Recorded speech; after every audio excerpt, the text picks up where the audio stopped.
Assalamualaikum warahmatullahi wabarakatuh. Perkenalkan, nama saya Azhar Hidayat dengan NIM 2220504063. Saya di sini dari kelas 2456B, Manajemen Dakwah, Fakultas Dakwah dan Komunikasi. Saya di sini akan memenuhi tugas mata kuliah Kepemimpinan Islam.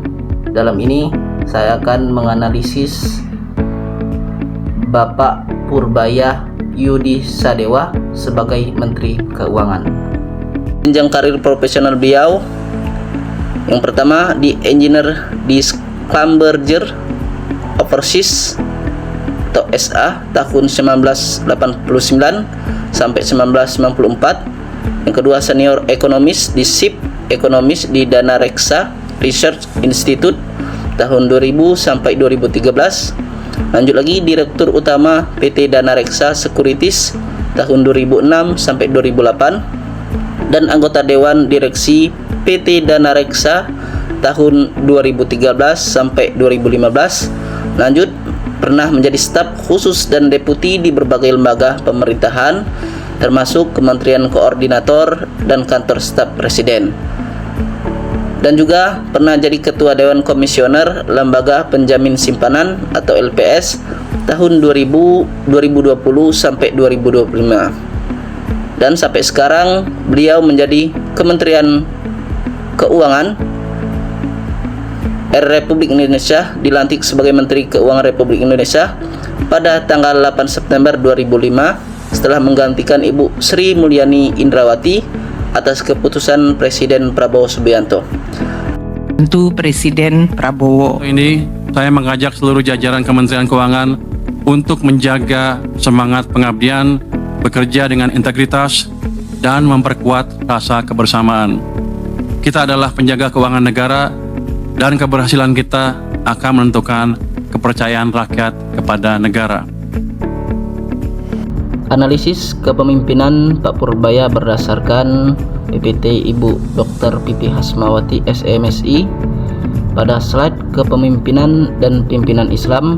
Yang pertama yaitu Umarah ul Amri, amanah mengurus rakyat, dan yang kedua Khadimul Ummah, pelayanan terhadap umat.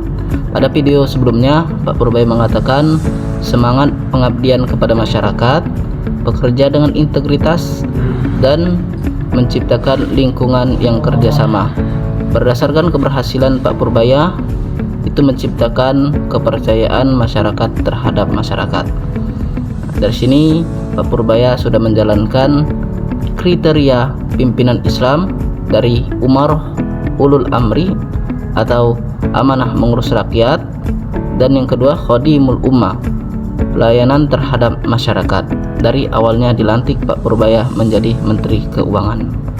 Analisis selanjutnya berdasarkan PPT pada slide ke-11 yaitu kriteria pimpinan, yaitu yang pertama dicintai bawahan, yang kedua mampu menampung aspirasi bawahan, yang ketiga bermusyawarah, yang keempat tegas, yang kelima bekerja sama, dan yang keenam kemampuan beradaptasi. Waktu saya diperintah dikasih tugas menjadi Menteri Keuangan, ekonomi kita sedang melambat cukup signifikan. Tanpa orang sadari sepertinya sejak setahun terakhir, bahkan setahun setengah terakhir ya. Ekonomi diperlambat dengan kebijakan fiskal dan moneter yang tidak terlalu akurat. Saya suka kritik itu, kata orang nggak boleh kritik, tapi biar aja. Kalau saya nggak tunjukin kesalahannya, saya nggak bisa betulin. Dari bulan sampai April tahun ini sebenarnya bagus, udah ada recovery, perbaikan kebijakan. Pada video ini Pak Purbaya mengatakan bahwasanya 1 tahun ke belakang ekonomi mengalami penurunan yang signifikan. Namun setelah Pak Purbaya dilantik sebagai Menteri Keuangan, ekonomi mengalami kebaikan dan diberikan recovery serta kebijakan.